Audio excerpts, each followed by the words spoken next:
Hi welcome to my channel. Telangana రాష్ట్రంలో ఇందిరమ్మ ఇండ్ల కోసం వెయిట్ చేస్తున్న ప్రజలకు వచ్చేసి గుడ్ న్యూస్ అండి. ఇందిరమ్మ ఇండ్ల రెండో జాబితా ఈ నెల 30 నాటికైతే విడుదల చేస్తారు. పూర్తి వివరాలు తెలుసుకుందాం. చాలామంది వీడియో చూస్తున్నారు బట్ లైక్ చేయట్లేదు. వీడియోని తప్పకుండా లైక్ చేసి ఛానల్ని సబ్స్క్రైబ్ చేసుకోండి. ఈ ఏడాది పూర్తి స్థాయిలో ఇందిరమ్మ ఇండ్లు 4,50,000 ఇండ్లను నిర్మించాలని లక్ష్యం. అయితే ఒక్క ఇల్లు నిర్మించడానికి 1,12,00,000 క్యూబిక్ మీటర్ల ఇసుక అవసరమని అంచనా.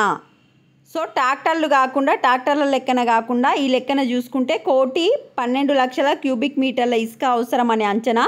జిల్లాల వారీగా ఇసుక వివరాలను మైనింగ్కి ఇచ్చిన హౌజింగ్ శాఖ. లబ్ధిదారుల ఇంటికి ఉచితంగా ఇసుక సరఫరా. ఇసుక కూడా మీకు సరఫరా ఫ్రీగానే చేస్తున్నారు. అదేవిధంగా సిమెంట్ కంపెనీలతో కూడా మాట్లాడి ఇందిరమ్మ ఇండ్లు ఎవరైతే కడుతురో వాళ్ళకి తక్కువ రేటుకి ఇచ్చేటట్టు అధికారులు అయితే మాట్లాడుతున్నారు. ఇక రెండో విడత లబ్ధిదారుల ఎంపిక ఈ నెల 30 కల్లా పూర్తి చేయాలని ఇటీవల కలెక్టర్లతో నిర్వహించిన సమావేశంలో సీఎం రేవంత్ రెడ్డి ఆదేశించారు. అంటే ఈ నెల 30వ తారీఖు వరకు మీకు కంప్లీట్ అయిపోతుంది. సెకండ్ లిస్ట్ అయితే ప్రిపేర్ చేయడం కంప్లీట్ అయిపోతుంది. సో మనకు 119 నియోజకవర్గాలు ఉన్నాయి తెలంగాణ రాష్ట్రంలో. ఒక్కో నియోజకవర్గానికి 3,500 ఇండ్లు తీసుకుంటే 4,16,500 ఇండ్లు అవుతాయి. సీఎం కోటా కింద మరో 33,500 ఇండ్లు అయితే మంజూరు చేస్తారు. ఈ విధంగా మొత్తం చూసుకుంటే 4,50,000 ఇండ్లు అయితే సంవత్సరానికి ఇస్తారు. గత సంవత్సరం ఓన్లీ 71,000 అంటే జనవరి 26వ తారీఖున 71,000 ఇచ్చారు కదా, అవి లాస్ట్ ఇయర్ కింద కౌంట్ చేసుకున్నా. ఈ సంవత్సరం మళ్ళీ 4,50,000 ఇండ్లు ఇస్తామని అయితే గవర్నమెంట్ చెప్తుంది. డేట్స్ కనుక చూసుకుంటే మనకు ఏప్రిల్ 22 నుంచి 30 వరకు సూపర్ చెక్ చేస్తారు. అంటే ఆల్రెడీ జాబితా రెడీ అయింది, అందులో మళ్ళీ అరువులు కరెక్టేనా అనేది చెక్ చేస్తున్నారు.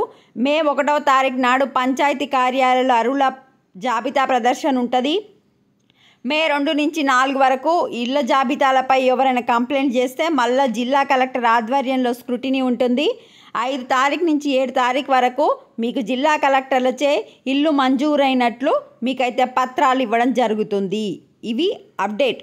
మరి 2 పడకల ఇల్లు అంటే డబల్ బెడ్రూమ్ ఇళ్ళ సంగతి ఏంటంటే L2 లబ్ధిదారులకు డబల్ బెడ్రూమ్ ఇల్లు ఇస్తామని చెప్తుర్రు. కానీ ఒక బ్యాడ్ న్యూస్ ఏంటంటే అసంపూర్తిగా నిలిచిపోయిన ఇల్లు ఉంటే వాటిని లబ్ధిదారులే పూర్తి చేసుకోవాల్సి ఉంటుంది.